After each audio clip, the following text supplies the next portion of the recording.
Class 11th chapter 15 statistics के हम लोग आज जानेंगे मीन मीडियन मोड ये क्या होते हैं। ठीक है, अगर आपने अच्छे से समझ लिया तो फिर आप आराम से चैप्टर 15 का सॉल्यूशन कर लीजिएगा और बिल्कुल यही फॉर्मूला लगेगा। जो भी चीज़ें हैं मैं बहुत अच्छे तरीके से आपको एक्सप्लेन करके बता रहा हूँ। ठीक है, तो सबसे पहले ये जान लीजिए कि ये इंडिविजुअल सीरीज़ क्या होते हैं। यहाँ पर लिखा हुआ है ना, फ्रीक्वेंसी नॉट कंटेन, जिसमें फ्रीक्वेंसी नहीं होते हैं उसी को हम इंडिविजुअल सीरीज़ बोलते हैं। जैसे कि इस तरीके से नंबर आ जाए तो वह इंडिविजुअल सीरीज़ कहलाएंगे जो हमारे एक्स होते हैं। ठीक है, अब इंडिविजुअल सीरीज़ को हमें मीन निकालना है तो हमारे पास दो फॉर्मूले होते हैं। एक होता है डायरेक्ट मेथड। ठीक है, डायरेक्ट मेथड से हम मीन निकालते हैं तो मीन को हम एक्स बार से डिनोट करेंगे। तो X bar is equal to sigma X, यानी कि ये जो हमारा एक्स है, सिग्मा का मतलब सबको आप प्लस कर दीजिए तो सिग्मा एक्स हो गया, बटा एन। एन का मतलब कितने हैं, 1 2 3 4 5 6 से डिवाइड दीजिए, तो ये आपका डायरेक्ट मेथड हो गया। ठीक है, दूसरा होता है शॉर्टकट मेथड, या इसको हम एज्यूम मीन मेथड भी बोलते हैं। ठीक है, उसके लिए मीन निकालने का फॉर्मूला होगा ए प्लस सिग्मा डी बटा एन। ठीक है, तो ये एज्यूम मीन मेथड है और ये डायरेक्ट मेथड है। दोनों मेथड से आप इंडिविजुअल सीरीज़ वाले मीन आप फाइंड कर सकते हैं। क्लियर। अब यहाँ पर आप देख लीजिए, एक्स बार का मतलब मीन होता है। यहाँ पर आपको एक्स आई दिखाई देगा तो एक्स आई का मतलब होता है कमोडिटीज़ वैल्यू, यानी कि ये मेरा एक्स आई कमोडिटीज़ वैल्यू हो गए। ठीक है, और ए का मतलब होता है एज्यूम मीन। याद रखिएगा ए, यहाँ पर ए है ना, ये इसका मतलब होगा एज्यूम मीन। और डी का मतलब होता है, क्या करेंगे हम, एक्स आई में से हम ए घटा देंगे, ए में से हम ए घटा देंगे। ए का मतलब एज्यूम मीन, जो मैं ए लेट करता हूँ, एज्यूम करता हूँ ए को। ठीक है, एज्यूम मीन को मैं ए लेट कर लेता हूँ ना, फिर तो उसी में से हम एक्स में से ए को घटा दीजिएगा तो आपका डी निकल जाएगा। क्लियर। एन का मतलब यहाँ होता है, यहाँ भी एन है, यहाँ भी एन है, नंबर ऑफ कमोडिटीज़। क्लियर। तो ये मीन के बारे में मैंने आपको बताया, इतने सारे मैंने आपको जानकारी दिए, या सिर्फ मीन के बारे में मैंने आपको बताया है। ठीक है, मीन के बारे में बताया इंडिविजुअल सीरीज़ वाले। अब हम लोग समझने वाले हैं, मीन के बारे में ही समझेंगे लेकिन डिस्क्रीट सीरीज़। डिस्क्रीट सीरीज़ का मतलब जिसमें फ्रीक्वेंसी कंटेन होते हैं। देख लीजिए, इसमें फ्रीक्वेंसी है ना, एफ है, एक्स भी है, एक्स भी है, एफ भी है। इसको हम डिस्क्रीट सीरीज़ बोलेंगे जिसमें हमारे फ्रीक्वेंसी कंटेन होते हैं। क्लियर। अब इसके भी मीन फाइंड करने के तीन हमारे पास मेथड हैं। ठीक है, पहला तो है डायरेक्ट मेथड। ठीक है, इसके लिए फॉर्मूला मीन का क्या होगा, सिग्मा एफ आई एक्स आई बटा सिग्मा एफ आई। सिग्मा का मतलब होता है ऐड कर देना, सबको जोड़ देना। ठीक है, दूसरा जो तरीका है वो बोलते हैं हम उसको शॉर्टकट, या फिर उसको हम एज्यूम मीन मेथड बोलते हैं, ये वाला फॉर्मूला। ठीक है, यहाँ पर देख लीजिए, A plus sigma F I D I बटा सिग्मा एफ आई। तो ये एज्यूम मीन मेथड बोलिए, या फिर इस फॉर्मूले को आप शॉर्टकट बोलिए। क्लियर। नेक्स्ट है जो तीसरा है आपके लिए, ये पहला, ये दूसरा और ये अब तीसरा है, जिसको बोलते हैं हम स्टेप डेविएशन मेथड। इसके लिए क्या फॉर्मूला होगा मीन का, तो ए प्लस, ए का मतलब एज्यूम मीन, याद रखिएगा, ए का मतलब assume mean, A plus sigma F I Y I बटा sigma F I into H. ठीक है, एच का मतलब क्या होता है, difference between two continuous series. दो कंटिन्यूअस सीरीज़ के बीच में जो डिफरेंस होते हैं ना, वही हमारे होते हैं एच। ये याद रखिएगा चीज़ें, जैसे 0 से 10, 10 से 20, 20 से 30, तो 10 का डिफरेंस है तो वही हमारे एच हो गए। क्लियर। तो हम डिस्क्रीट सीरीज़ में तीनों तरीके से मीन फाइंड कर सकते हैं, direct method, assume mean method, step deviation method. ये आपने क्लास 10th में आपने पढ़ा ही होगा। क्लियर। अब इसमें जान लेते हैं हम, एफ़ का मतलब क्या होता है, फ्रीक्वेंसी। जो ये एफ का मतलब फ्रीक्वेंसी होता है। एक्स बार का मतलब मीन होता है। ठीक है, एक्स बार कहीं भी अगर आपको दिखाई दे रहा है ना तो मीन होता है। तो मीन ही तो फाइंड करने का ये फॉर्मूला है मीन फाइंड करने का ये फॉर्मूला है, मीन फाइंड करने का ये फॉर्मूला है स्टेप डेविएशन मेथड से। क्लियर? एक्स आई का मतलब होता है वैल्यू ऑफ कमोडिटी, ठीक है, एक्स आई ये वैल्यू ऑफ कमोडिटी हो गए, या फिर सिर्फ एक्स भी बोल सकते हैं। ए का मतलब एज्यूम मीन, जैसे यहाँ पर आपको ए दिखाई दे रहा है, यहाँ भी ए आपको दिखाई दे रहा है, तो इसका मतलब होता है एज्यूम मीन, जो हम एज्यूम करते हैं कि ये हमारा एज्यूम मीन है, ठीक है। उससे हम क्या करते हैं, किसी भी चीज़ को घटाते हैं। जैसे कि यहाँ पर देख लीजिए डी अगर फाइंड करना हो तो एक्स आई बटा ए, वो एक्स माइनस ए का मतलब एज्यूम मीन बटा एच, ये वाला भी आपने पढ़ा होगा वाई आई निकालने वाला क्लास 10th में। तो आई होप आपको ये देखने के बाद तो आपको समझ में आ ही गया होगा, ठीक है यार, बताइएगा कमेंट्स में ज़रूर। एच का मतलब होता है difference between two continuous series, दो कंटिन्यूअस सीरीज़ के बीच के डिफरेंस को हम क्या कहते हैं, एच कहते हैं। जैसे कि मैंने लिखा ना, मान लीजिए यहाँ पर देख लीजिए, जैसे कि 0 से 10, 10 से 20, 20 से 30, 30 से 40, 40 से 50, तो ये 10 का डिफरेंस है, तो वही एच हमारे 10 हो जाएंगे। क्लियर है आपको, यहाँ तक समझ में आ गया? अब नेक्स्ट अब हम लोग समझने वाले हैं कॉन्टीन्यूअस सीरीज़ क्या होते हैं, ठीक है। कॉन्टीन्यूअस सीरीज़ का मतलब होता है कंटेन क्लास इंटरवल, जिसमें क्लास इंटरवल होते हैं, ठीक है। इन दोनों का डिफरेंस कितना था, 2 था, तो यहाँ पर h की जगह 2 लिख दीजिएगा। क्लियर? क्योंकि difference between to continuous series. Clear? और ये है कॉन्टीन्यूअस सीरीज़ है। कंटिन्यूअस सीरीज़ का मतलब contain class interval. Class interval का मतलब देख रहे हो, CI, इसका मतलब हो गया क्लास और इसका मतलब हो गया इंटरवल।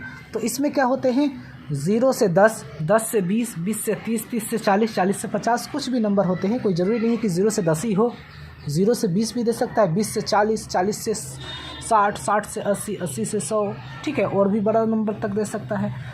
तो कंटिन्यूअस सीरीज़ का मतलब ये हो गया कंटिन्यूअस, ठीक है, जिसमें क्लास इंटरवल होते हैं, इसको क्लास इंटरवल बोलेंगे। 10 से 20, 20 से 30, 30 से 40, 40 से 50, ये क्लास इंटरवल हो गए, और इसमें फ्रीक्वेंसी भी रहेंगे। तो अगर कंटिन्यूअस सीरीज़ रहता है और फ्रीक्वेंसी रहते हैं, तो इसके मीन फाइंड करने के हमारे पास 3 तरीके हैं। इसके भी ये देख लीजिए आप। फर्स्ट होता है डायरेक्ट मेथड, ठीक है। मीन का फॉर्मूला हो गया सिग्मा FI XI बटा सिग्मा FI, हो गया फॉर्मूला। और दूसरा होता है शॉर्टकट, या फिर हम इसको बोलते हैं assume mean method, assume mean method भी हम इसको बोलते हैं। क्लियर? तो मीन का formula A plus sigma FI DI बटा सिग्मा FI, ये फॉर्मूला हो गया एज्यूम मीन मेथड के। जब कंटिन्यूअस सीरीज़ रहेंगे तब, जिसमें क्लास इंटरवल होंगे, CI लिखे होंगे, तो उसमें आप इस फॉर्मूले को भी लगाकर आप मीन फाइंड कर सकते हैं। क्लियर? तीसरा है आपका स्टेप डेविएशन मेथड, तीसरा जो आपने क्लास 10th में अच्छी तरीके से पढ़ा होगा, स्टेप डेविएशन मेथड, ठीक है। थोड़ा लॉन्ग ये होता है प्रोसेस, तो इससे भी आप मीन फाइंड कर सकते हैं। तो मीन के लिए x बार से डिनोट करते हैं मीन को। तो a का मतलब क्या होता है, assume mean sigma FI YI बटा सिग्मा FI इंटू h का मतलब तो आपको पता ही होगा, इन दोनों का डिफरेंस में कितने का डिफरेंस है। जैसे कि 0 से 10, 10 से 20, 20 से 30, 30 से 40, 40 से 50, कितने का डिफरेंस है, 10 का ही तो डिफरेंस है, तो ये h की जगह हमारा 10 आ जाएगा। क्लियर? समझ में आ गया? तो x बार का मतलब क्या होता है, मीन, FI का मतलब फ्रीक्वेंसी, XI का मतलब कमोडिटी वैल्यू, या फिर मिड पॉइंट ऑफ CI का मिड पॉइंट भी बोलते हैं। कभी कभार इस तरीके से गिवन रहेंगे और हमें x भी निकालना होगा, तो दोनों को जोड़कर और 2 से डिवाइड देते हैं, तो हमारा x का वैल्यू आ जाते हैं। इस तरीके से भी आपको टीचर ने पढ़ाया होगा। A का मतलब होता है एज्यूम मीन, D का मतलब होता है x माइनस A, यानी कि एज्यूम मीन घटा दीजिए x में से। Y का मतलब होता है x माइनस A बटा h का मतलब होता है डिफरेंस बिटवीन, CI का मतलब क्लास इंटरवल। क्लास इंटरवल के बीच का डिफरेंस को हम क्या कहते हैं, h कहते हैं। जो मैंने आपको बताया था, इनमें दोनों में h क्या होगा, 10 होगा, ठीक है। अगर 0 से 5, 5 से 10, 10 से 20, 5 से 10, 10 से 15, 15 से 20, कितने का डिफरेंस है, 5 का, तो ये हमारा h हो जाएंगे 5। क्लियर? तो इस तरीके से भी हम मीन फाइंड कर लेंगे। Clear guys? आपको समझ में आ गया? नेक्स्ट समझते हैं जो आपने और भी फार्मूले पढ़े होंगे, देखे होंगे, क्लास 9th में भी 10th में भी देखे होंगे, इस तरीके का 11th में भी आपको देखने को मिलेगा, ठीक है, थोड़े मिलेंगे। तो सम अदर यूज़फुल फार्मूला, ये भी कुछ सम कंबाइंड मीन। कंबाइंड मीन का मतलब ये होता है, ये आपका फार्मूला आपने पढ़ा होगा, प्रोडक्ट कर दीजिए जितने नंबर है उतने से आपको निकल जाते हैं। इस तरीके से भी होते हैं। वेटेड मीन ये हमारा फॉर्मूला होता है। मोड का ये तो आपने 10th में तो पढ़ा ही होगा। मोड बराबर होते हैं 3 मीडियन माइनस 2 मीन। ये आपका फॉर्मूला बन गया। ठीक है, तो इस तरीके से ये आपका मीन को मैंने समझा दिया। अब इसके बाद अब हम लोग समझते हैं मीन के बाद मीडियन के बारे में जानते हैं, मोड के बारे में जानते हैं और अच्छे तरीके से।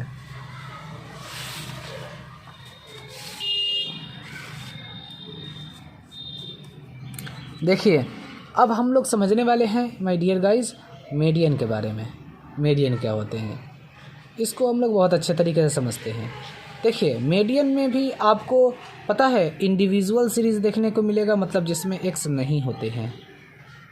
ठीक है, सॉरी जिसमें एफ नहीं होते हैं, एक्स होंगे।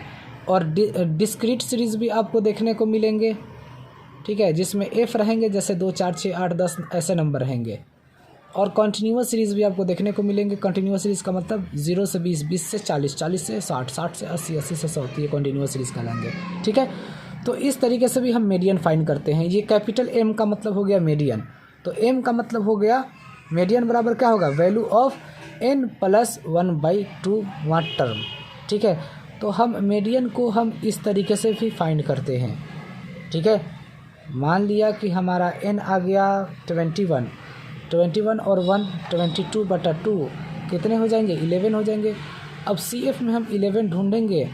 ठीक है, अगर 11 से वह नंबर छोटा है तो वह नहीं होगा बल्कि बड़ा वाला होगा। ठीक है, मतलब उसके बीच में आ जाना चाहिए था। ठीक है, आपने सीखा होगा। खैर मेरा क्वेश्चन अब देखिए, आपको हर चीज़ें समझ में आपको आ जाएंगे।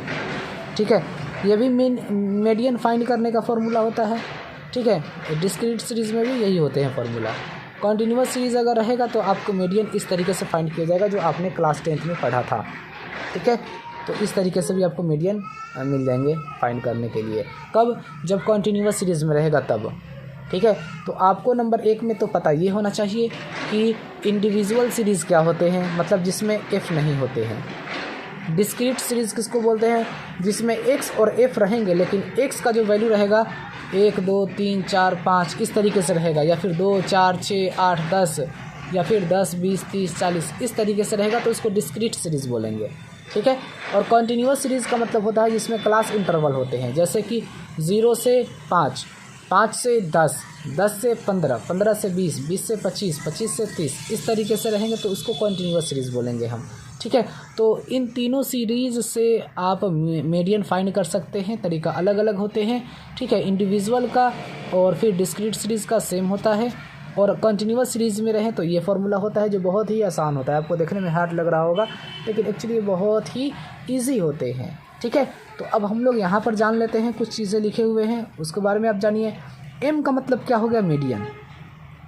ठीक है, और एन का मतलब हो गया नंबर ऑफ कमोडिटीज़, और CF का मतलब हो गया कम्युलेटिव फ्रीक्वेंसी। ठीक है, और ये H का मतलब क्या हो गया, डिफरेंस बिटवीन CI का मतलब क्लास इंटरवल के बीच का डिफरेंस को हम क्या कहते हैं, H कहते हैं। जैसे बताया नहीं था मैं, 0 से 2, 2 से 4, 4 से 6, 6 से 8 कितने का डिफरेंस है, 2 का है डिफरेंस, तो हमारा H हो जाएगा 2। क्लियर। नेक्स्ट समझ लीजिए, F का मतलब फ्रीक्वेंसी ऑफ मॉडल क्लास। ठीक है, मॉडल क्लास का वो क्या होता है, फ्रीक्वेंसी होता है, यानी कि मॉडल क्लास बोल लीजिए या फिर क्लास मीडियन बोल लीजिए। ठीक है, जो क्लास मीन होंगे, क्लास मीडियन होते हैं, तो उसी के में हमारा F होते हैं, फ्रीक्वेंसी होता है जो बीच में होता है। क्लियर। L1 क्या होंगे आपके, lower class limit of model class. Model class जो होते हैं, मॉडल क्लास आपको नहीं, आपको टीचर ने बताया होगा इस तरीके से लाइनिंग करके, ये हमारा मॉडल क्लासेस हैं। इसमें हमारा यहाँ बीच में फ्रीक्वेंसी रहता है, यहाँ पर लोअर वाले नंबर होते हैं, लोअर, जैसे कि 0 से 20, तो ये 0 हो गया मेरा L। ठीक है, यहाँ हमारा CF का वैल्यू CF आता है इसमें भी मॉडल क्लास में, लेकिन इसके ऊपर वाले हमारे F0 होते हैं।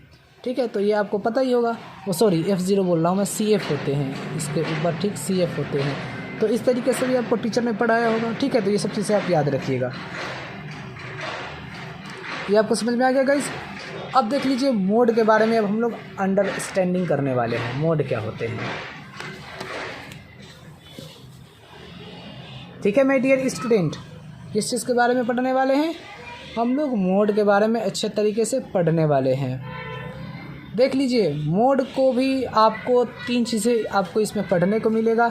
नंबर 1 इंडिविजुअल सीरीज़, दूसरा डिस्क्रीट सीरीज़ और तीसरा कॉन्टीन्यूअस सीरीज़। ये हमें बार बार बताने की ज़रूरत नहीं है, ठीक है। तो highest repeated value of x वो हमारा मोड हो जाता है।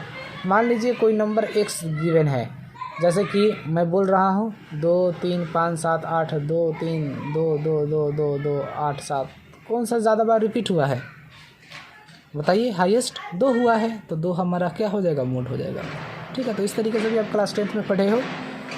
X which is highest frequency, या फिर एक्स जो हो मेरा उसका हाईएस्ट फ्रीक्वेंसी होना चाहिए, तो भी वो हमारे क्या होते हैं? मोड होते हैं। z के लिए ये हमारा मोड का फॉर्मूला होता है। z मोड को हम z से डिफाइन करेंगे, तो l plus f1 minus f0 बटा 2 f1 minus f0 minus f2 into h। ये आपने क्लास 10th में ये फार्मूला तो आपने पढ़ा ही होगा। ये z आप देखकर सरप्राइज हो गए होंगे, तो मोड को हम z से डिफाइन करेंगे। क्लियर? समझ में आ गया गाइज? ठीक है। अब यहाँ पर हम लोग जान लेते हैं कुछ, यहाँ पर जो साइड में लिखा हुआ है देखिए गाइज, z का मतलब क्या होता है? मोड। मोड को हम z से डिफाइन करेंगे, ठीक है। x का मतलब होता है वैल्यू ऑफ कमोडिटी, ये आप याद रखिएगा, वैल्यू ऑफ कमोडिटी। नेक्स्ट जान लीजिए f का मतलब, fi का मतलब क्या होता है? Highest frequency. Clear? Highest frequency. l का मतलब lower class limit of highest frequency, ठीक है। l का मतलब तो वही होगा लोअर क्लास। देखिए आपको मैं यहाँ दिखा रहा हूँ, देखिए लोअर क्लास लिमिट l मेरा यही है। मान लीजिए कि ये हमारा मीडियन क्लास है, तो ये हमारा लोअर हो जाएगा। इस साइड वाला जो कम होते हैं, बड़े वाला नहीं, छोटे वाले ही होंगे, इसी तरफ वाले होते हैं, ठीक है, जो भी हमारे मिडिल क्लास में आते हैं। समझ में आ गया गाइस? f0 तो जानते हो अपर फ्रीक्वेंसी ऑफ fi, ठीक है, यानी कि अपर फ्रीक्वेंसी जो हमारे, यूँ समझ जाइए कि मॉडल क्लास के ऊपर वाले चीज़ों को अपर फ्रीक्वेंसी हम कहते हैं, ऊपर वाले ठीक होते हैं, जो उसको हम f0 कहेंगे, ठीक है। और f2 क्या होता है? Lower frequency of f1।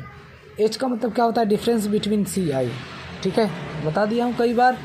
Next अब ये जो आपके लिए है, जो बहुत ही बहुत इम्पॉर्टेंट है, जो आपको जानना चाहिए, mean deviation on about mean to about median. ये आपको जानना बहुत ज़रूरी है, ये चीज़ें, क्योंकि यही तो मेन चीज़ें हैं आपको, ठीक है, जो आपने क्लास 10th में नहीं पढ़ा है, ये आपको जानना ज़रूरी है। देखिए हमें क्वेश्चन में कहेगा कि find the value of mean deviation about mean, ठीक है, तो ये वाला फार्मूला लगाइए, ये वाला फार्मूला लगाइएगा। तो ये वाला फार्मूला कब लगाइएगा? जब इंडिविजुअल सीरीज़ होंगे, तो यानी कि सिर्फ x हो तो। और ये वाला कब लगाइएगा? जब डिस्क्रीट सीरीज़ हो या फिर कंटिन्यूअस सीरीज़ हो। तो आपको मीन निकालने के लिए, मीन डेविएशन अबाउट मीन निकालने के लिए, ये मीन है ना, मीन डेविएशन अबाउट मीन के लिए ये फार्मूला आपको लगाना होगा। समझ में आ गया गाइस? लेकिन अगर कह दे कि find the value of mean deviation about median, तो आपको ये वाला फार्मूला लगाना है या ये वाला। जब इंडिविजुअल सीरीज़ होंगे तो ये वाला फार्मूला लगाना है मीन डेविएशन अबाउट मीडियन का, और जब डिस्क्रीट या फिर कंटिन्यूअस सीरीज़ हो तो आपको ये वाला फार्मूला लगाना होगा मीन डेविएशन अबाउट मीडियन के लिए। क्लियर? समझ में आ गया आपको? आई होप आपको अच्छे तरीके से फर्क समझ में आ गए होंगे। नेक्स्ट अब हम लोग समझने वाले हैं वेरिएंस। वेरिएंस क्या होते हैं? यही तो आपका टॉपिक है यार, बहुत मस्त टॉपिक है। वेरिएंस को हम देख लीजिए रो एक्स स्क्वायर बोलते हैं। रो एक्स स्क्वायर को हम वेरिएंस से डिफाइन करेंगे, ठीक है। तो अब इसमें भी होते हैं वेरिएंस। अगर आपसे कहेगा फाइंड करने के लिए, तो इंडिविजुअल सीरीज़ होंगे तो आपको ये वाला फार्मूला लगाइए या फिर ये वाला फार्मूला लगाइए, आंसर आपको दोनों से आ जाएंगे। समझ में आया? लेकिन आपको ये देखना होगा कि कौन सा मेरे लिए आसान होगा, ईजी कौन सा होगा। नहीं तो पता चले कि ये बहुत आसान तरीके से हो जाएंगे और ये हार्ड है तो आपको दिक्कत हो जाएगा, या फिर ये हो सकता है कि ये हार्ड हो और ये आसान तरीके से होने वाले होंगे तो आपको दिक्कत होगा, ठीक है। और डिस्क्रीट सीरीज़ हो या फिर कंटिन्यूअस सीरीज़ हो तो आपको वेरिएशन फाइंड करने के लिए ये फार्मूला लगा सकते हैं या ये भी फार्मूला आप लगा सकते हैं, ये वाला फार्मूला, ठीक है। डिस्क्रीट सीरीज़ हो या कंटिन्यूअस सीरीज़ हो तो ये फार्मूला लगाइए या ये फार्मूला लगाइए, दोनों फार्मूला इसमें लग के आपके आंसर आ जाएंगे, ठीक है। समझ में गया? जिसको हम शॉर्टकट मेथड भी बोलते हैं। ओके गाइज, नेक्स्ट अब है स्टैंडर्ड डेविएशन। स्टैंडर्ड डेविएशन, ये जो रो दिखाई दे रहा है इसको हम स्टैंडर्ड डेविएशन को इसी तरीके से डिफाइन करते हैं, ठीक है। तो इसका लिए फार्मूला होता है अंडर रूट वेरिएंस, ये वाला वेरिएंस, ठीक है, अंडर रूट वेरिएंस याद रखिएगा। आप हो सकता है 1 नंबर का पूछ ले कि स्टैंडर्ड डेविएशन इक्वल टू क्या होंगे, तो अंडर रूट वेरिएंस। क्लियर। अगर आपसे कहे कोफिशिएंट ऑफ वेरिएशन तो क्या बोलिएगा, कोफिशिएंट ऑफ वेरिएशन रो, ये 6 नहीं है, ये रो है, ठीक है, रो बटा x बार इंटू 100, ठीक है गाइज। तो ये था मेरा introduction part class 11 chapter 15 statistics का, ठीक है। मैं कहना चाहूँगा कि आपको ये वीडियो कैसा लगा आप मुझे कमेंट में ज़रूर बताइएगा और अपने दोस्तों के पास भी शेयर कर दीजिएगा आप हमारे वीडियो को, ठीक है, ताकि मैं जब भी भेजूँ। और कमेंट्स में यार बताते रहिए, थोड़ा अच्छा लगता है, आदमी को और कोशिश करता है कि और बेहतर से बेहतर हम वीडियो बनाएं। तो आप लोग जो कमेंट करते हो ना अच्छे, तो वो बहुत अच्छा लगता है, ताकि उसी से हमें एनर्जी मिलता है, ताकि और मैं कोशिश करता हूँ कि बच्चों को और कंटेंट बढ़िया से बढ़िया दूँ, ठीक है गाइज़। अगर आप चाहते हैं इसका स्क्रीनशॉट लेना तो ले सकते हैं मेरे तरफ से, ठीक है गाइज़। इसका भी चाहिए अगर स्क्रीनशॉट तो आप इसका भी स्क्रीनशॉट ले सकते हैं आराम से, कोई बड़ी बात नहीं है।